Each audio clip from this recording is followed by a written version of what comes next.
Dans une séquence vidéo précédente, nous avons vu les tableaux dynamiques à une dimension, c'est-à-dire des tableaux dynamiques de valeurs, comme par exemple les différents âges des étudiants de ce cours. Comment faire si l'on veut représenter des tableaux à plusieurs dimensions? Donc, comme par exemple le tableau de toutes les notes de tous les étudiants à tous les devoirs. Ce que je pourrais faire, c'est faire un tableau pour un étudiant qui contiendrait les différentes notes aux différents devoirs, puis faire un deuxième tableau pour un autre étudiant qui contiendrait les notes aussi à ses devoirs, etc. Faire un troisième tableau, et on aurait donc ainsi, globalement, un tableau de tableaux. Chaque élément du tableau étant lui-même un tableau de notes. Supposons donc par exemple que l'on veuille faire un tableau pour 5 étudiants et que par exemple chacun des étudiants ait eu à remplir 6 épreuves et donc 6 notes au final. On aura donc un tableau dynamique de 5 tableaux de 6 notes. Et donc on va déclarer un tableau dynamique qu'on va appeler tab. Ce tableau dynamique contiendra lui-même des tableaux dynamiques d'entiers. Les entiers, ce sont les notes. Le tableau dynamique d'entiers, c'est le tableau des notes d'un élève. Et le tableau dynamique des tableaux dynamiques d'entiers, c'est le tableau des tableaux de tous les élèves. On va l'initialiser au nombre d'élèves. Donc ici, on a 5 élèves. Et chacun de ces 5 éléments est lui-même quoi? Lui-même un tableau dynamique d'entiers, pour représenter les notes, qui contient 6 notes. On a donc au final un tableau dynamique qui contient 5 tableaux dynamiques de 6 notes.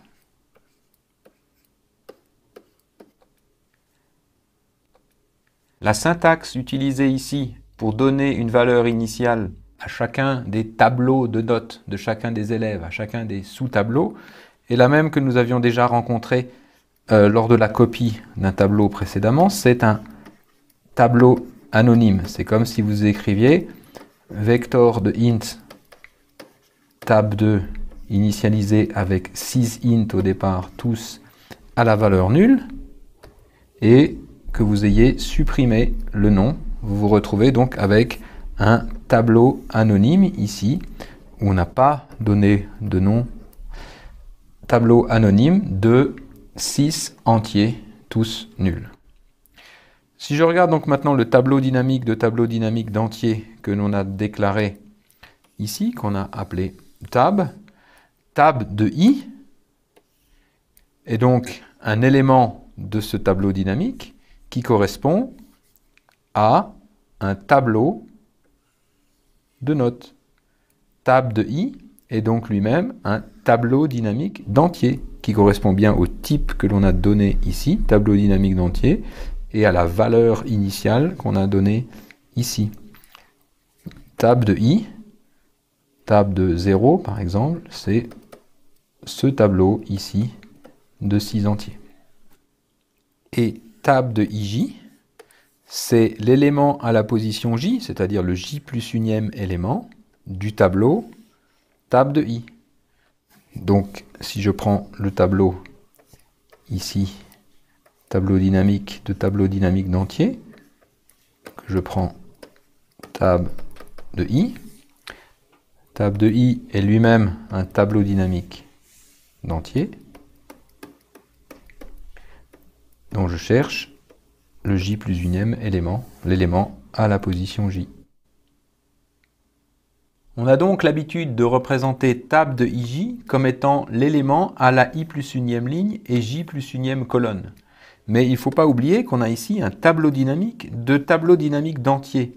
L'aspect tableau dynamique des lignes est toujours présent. Ça veut dire que chacune des lignes peut elle-même avoir des éléments qui se rajoutent ou qui s'enlèvent.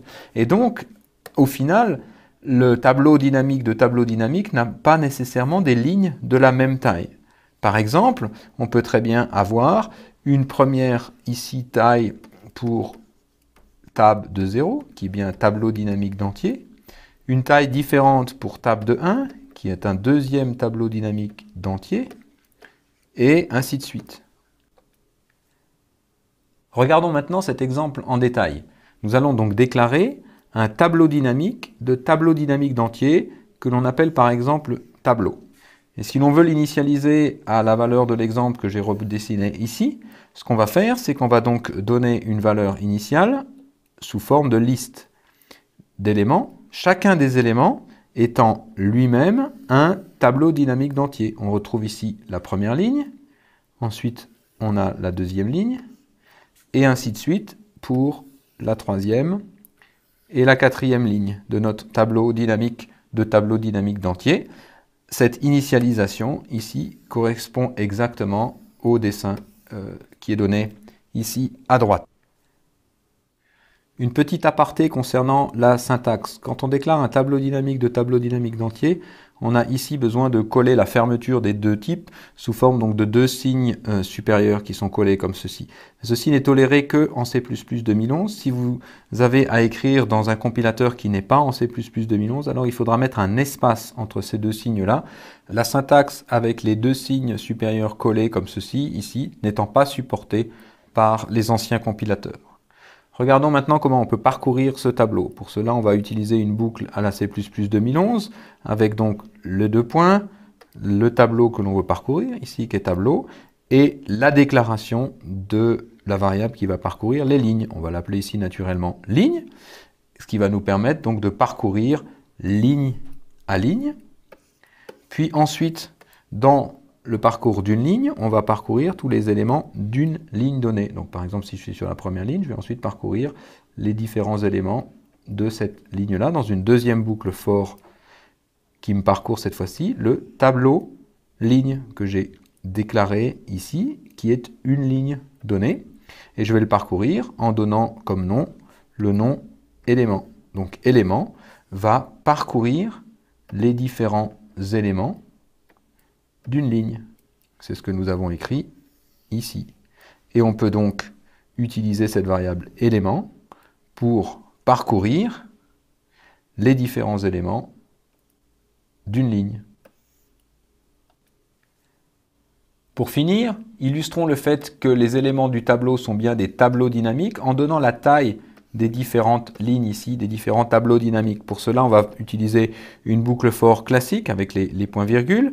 On va démarrer i, comme d'habitude, déclaré comme size t à la valeur 0, tant que i est plus petit que la taille du tableau, le tableau dont on parle, le tableau ici de départ, et toujours pareil, i qui passe de 1 en 1.